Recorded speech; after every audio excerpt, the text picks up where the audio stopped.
Bismillahirrahmanirrahim. Alhamdulillah wassalatu wassalamu ala Muhammad ibn Abdullah wa ala alihi wa sahbihi wa mawalah. Qala Allah Ta'ala fi kitabihil karim ba'da auzubillahi minasyaitonir rajim. Ya ayyuhalladzina amanu taqullaha haqqa tuqatih wa la tamutunna illa wa antum muslimun. Wa qala Allah Ta'ala fi ayatin ukhra yas'alukan nasu 'anis sa'ah qul innama 'ilmuha indallah wa ma yudrika la'alla as-sa'ata takunu qaribah. Saudaraku kaum muslimin muslimat, mukminin mukminat rahimakumullah.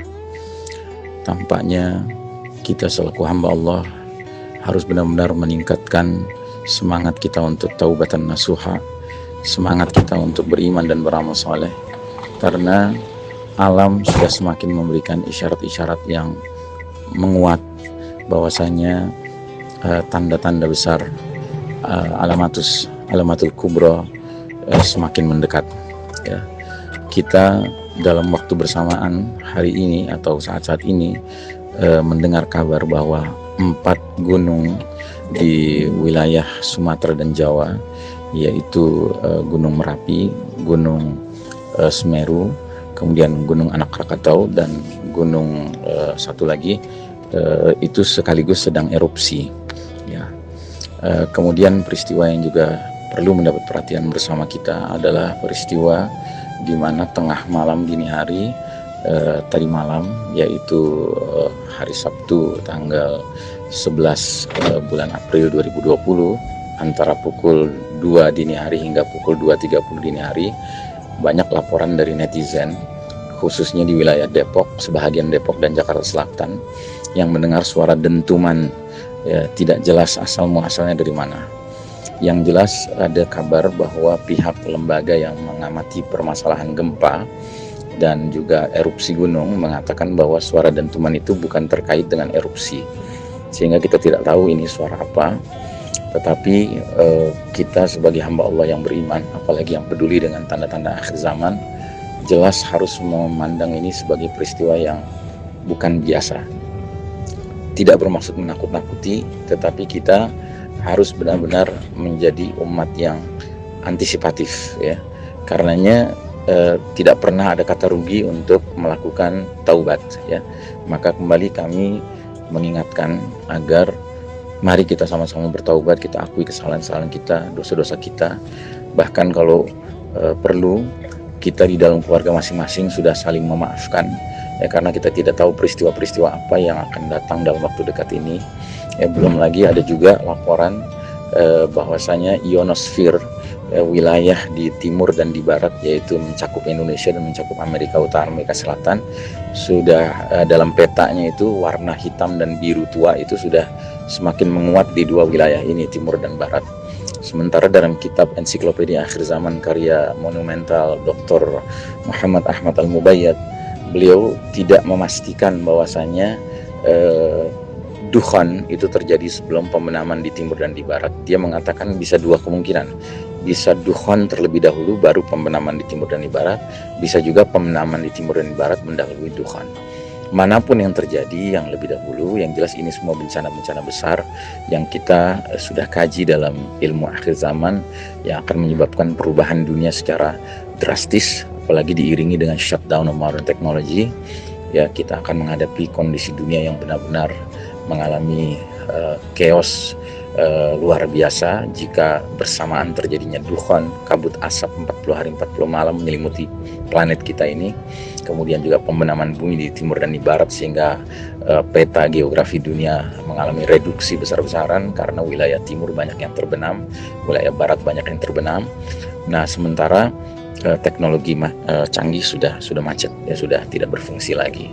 Maka saudaraku rahimakumullah, sebagai seorang mukmin, saya berkewajiban untuk mengingatkan kita semua, mari sekali lagi, mari kita bertaubat, mari kita saling memaafkan satu sama lain, ya. Kita tidak tahu apakah Ramadan ini benar-benar terjadi dukhan, ya, tetapi yang jelas kalau kita kaitkan dengan fenomena sosial, juga sedang dahsyat sekali kondisi dunia hari ini.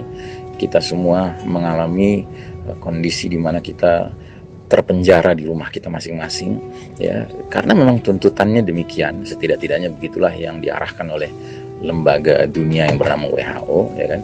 Nah, tetapi yang jelas kita sekarang ini hidup secara tidak normal sebagaimana biasanya, baik normal dalam artian untuk belajar di sekolah maupun mencari nafkah, ya kan, bahkan tata cara kita beribadah pun tidak normal sekarang ini. Mudah-mudahan kalaupun benar ini adalah tanda-tanda sudah dekatnya peristiwa-peristiwa besar itu, kita setidak-tidaknya sudah mempersiapkan diri dan keluarga kita, ya. Dan saya juga mengingatkan, ya, bahwa hanya ada 3 takdir yang sejauh ini kami pandang bisa terjadi. Pertama, jika Allah izinkan, kita bisa hijrah sebelum terjadi peristiwa besar itu menuju ke tempat di mana akan munculnya sang pemimpin Al-Mahdi, yaitu di tanah Arab, khususnya di Mekah.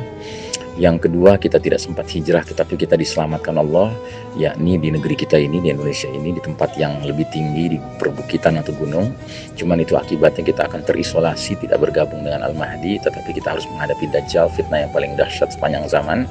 Sementara yang ketiga adalah barangkali Allah memandang kita tidak kuat menghadapi fitnah-fitnah yang berikutnya, sehingga Allah wafatkan kita ketika bencana-bencana besar itu terjadi.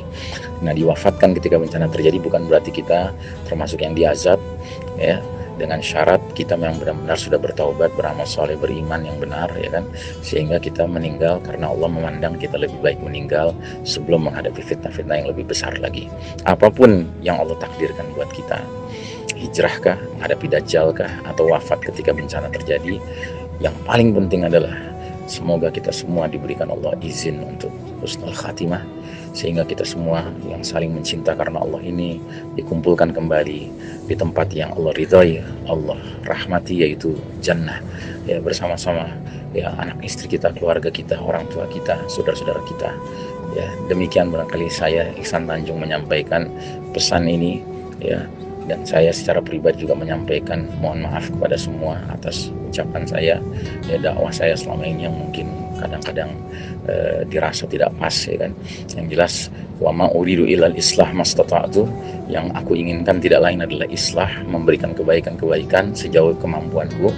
Dan juga demikian sebaliknya, saya memaafkan saudara-saudara sekalian atas apapun kekurangan yang saudara-saudara tampilkan nanti. Marilah kita saling memaafkan supaya kita tidak perlu berurusan di kontoroh nanti sebelum masuk ke surga, ya, karena memang dari dunia ini kita sudah saling membersihkan hati satu sama lain. Demikianlah, uhibbukum fillah. Ya Allah, segera angkatlah wabah coronavirus ini dari muka bumi sehingga kami dapat beribadah, ya, dengan cara ibadah yang semestinya di masjid-masjid Engkau, di rumah-rumah Engkau, ya, dan juga di bulan Ramadan ini. Demikianlah. Billahi taufiq wal hidayah. Wassalamualaikum warahmatullahi wabarakatuh.